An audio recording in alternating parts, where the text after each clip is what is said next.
It's a powerful thing to know this. And we start with Scripture, which in its essence reveals this. Matthew 11:28. Come to me, all you that are weary and are carrying heavy burdens, and I will give you rest. The rest is ours. That divine presence within us, that Christ consciousness that gives us everything we need. Answers, inspiration, healing, balance, prosperity, beauty, creativity. It's all there. And we can give our pain, our stress, our unforgiveness, our anguish to God. God's big enough to take anything we've got to give it. Because all of that stuff is temporary. Our stress and anxiety is purely temporal. It's just a beginning, middle, and end. It's a cloud in the sky. Is it real? It's a cloud in the sky. It's a feeling. But it has no power over us unless we give it power. Myrtle Fillmore, the co-founder of Unity, says, let us trust God enough to let go of all fear and anxiety, knowing that divine love is doing its perfect work in us. When we have the awareness that we're in the present moment one with God, at that moment there is no fear and anxiety because there is no lack in God.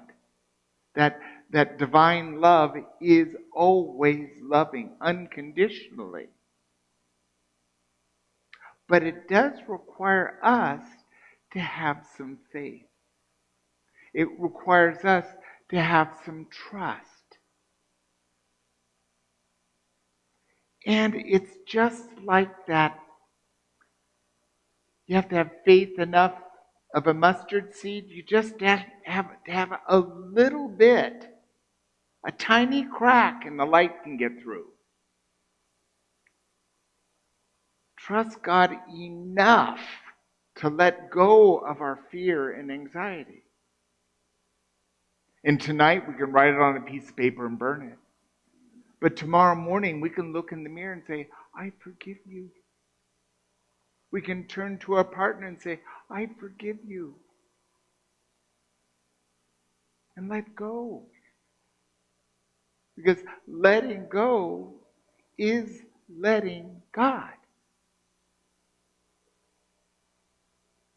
Is there anyone here that doesn't want more God in their life?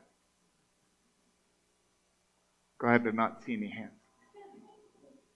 Ernest Holmes was a wonderful man. He started religious science. He learned from the same woman that Myrtle and Charles Fillmore learned from, and he started a tradition that's very close to ours. And he writes, we do not demonstrate the presence of God by holding on, but by letting go. I think this is profound. Because what happens when we hold on? I'm holding on! There's no room for anyone else if we're holding on. Because chances are we're not breathing deeply. We're too busy holding on. And what happens if we're holding on? We can't pick up anything else.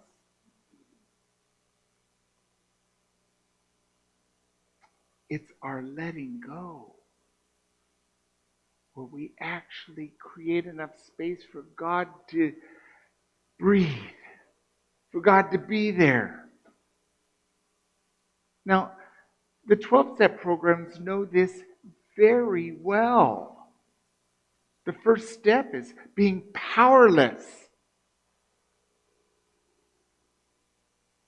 And then comes a recognition that there's a power greater from us that can carry us through what we need to do, whether it's drinking or drugs or alcohol or gambling or sex or love or whatever your compulsive behavior is. It doesn't matter.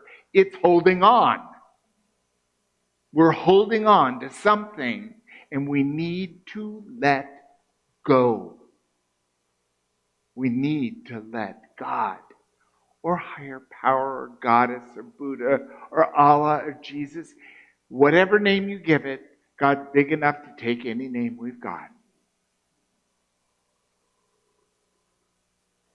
And then co-founder of Unity, Charles Fillmore, says, when we trust Spirit, we are guided into right action, and the way opens before us. This sounds like a magic trick, but this is how life works. When we have that trust, that faith in God, in Spirit, in principle, we get guidance. And the guidance can come within us. It can come from somebody else. That happens a lot. You're just walking along innocently and someone says to you and you go, I never saw it that way before. What a blessing. We're guided into right action. Anyone have any experiences of recently being guided into right action? By trusting Spirit? Yes, let me take that mic back there to you, Wes.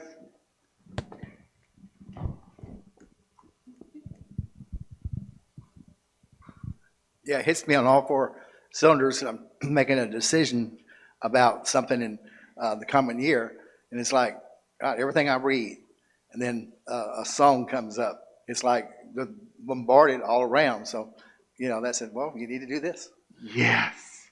So as soon as we have the inkling of an idea, or we're about to step towards something we want, everything comes to support it. The music that we're listening to, the reading that we look at, someone says something, it's really powerful. I really wanted to come to this service tonight and planned on coming, and then it completely slipped my mind. And my husband gets up late. What are you doing? Well, I got to go to H-E-B and pick up a prescription. Well, wait for me and I'll go.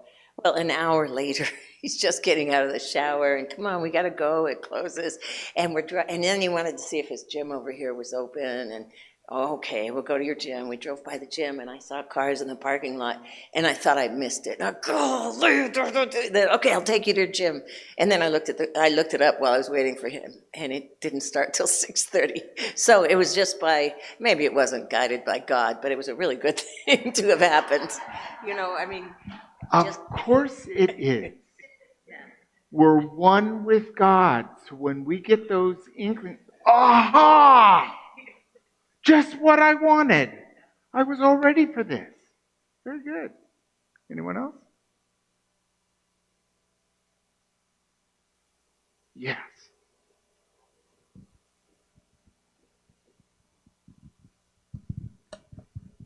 Yes. Last Sunday, I was sitting where Deb is sitting. I was prayer chaplain on duty. Gary was talking, and all of a sudden, I thought I was going to pass out. The room wasn't spinning, but something was going on. And when we got ready to do offering, Gary offered his hand to me, and I said, I feel dizzy. He said, go sit down. We finished the service. I called a friend of mine, and I said, you need to take me to the ER. And she did. And long story short, they discovered I had had a very small stroke. And with no residual damage done, but listening to Spirit, letting Spirit guide, because anybody who knows me knows how easy it would have been to just blow it off and go on my merry way. But I didn't, and I am eternally grateful. All is well. Yes, that right action is powerful, and we have so much to be grateful for. We don't get slapped down if we don't listen. We're free to do this any way we want. We can choose love and wholeness. We can choose fear and loneliness. God doesn't care. God's just ready to help us whenever we're going to trust that energy. And the way opens before us beyond our wildest dreams. I can attest that this Advent journey that we've been on, that we opened ourselves and did the work to understand more deeply that we are one with that Christ consciousness. We are one with the divine love and presence. The light is in us, and it's bright. So as we go forward this week, I ask you to join me in this personal exploration. Center in prayer and meditation, however you choose to do it. That brings us to the present moment. It opens us to grace. The second one is be open to see what is not working for you. I don't know if you're like me. Sometimes I'm the last person to know that something's in my way or bothering me. Be open to be aware. And then 3, let go of negative thoughts and beliefs. If it's negative, it's not going to support your well-being. You mean I can't be judgmental? Yes, you can be as judgmental as you want. But if you want to let go of the pain, trust God. Give your judgments to God, and then just love. The fourth one is affirm the highest truth. In Unity, we believe that our thought, what we believe, creates our experience. So if you look around at your experience and you don't like anything that's in your experience, change your thoughts. So affirm something good. The love of God is with me today. I am strong, healthy, and whole. I am teachable, and I can learn to see what I truly need to let go of next. Whatever your truth is, affirm your highest truth and see what opens up for you. And with that is our journey. So the affirmation that goes with today's talk, let's read this 3 times together. I release my burdens and trust the supportive presence of God. I release my burdens and trust the supportive presence of God. I release my burdens and trust the supportive presence of God.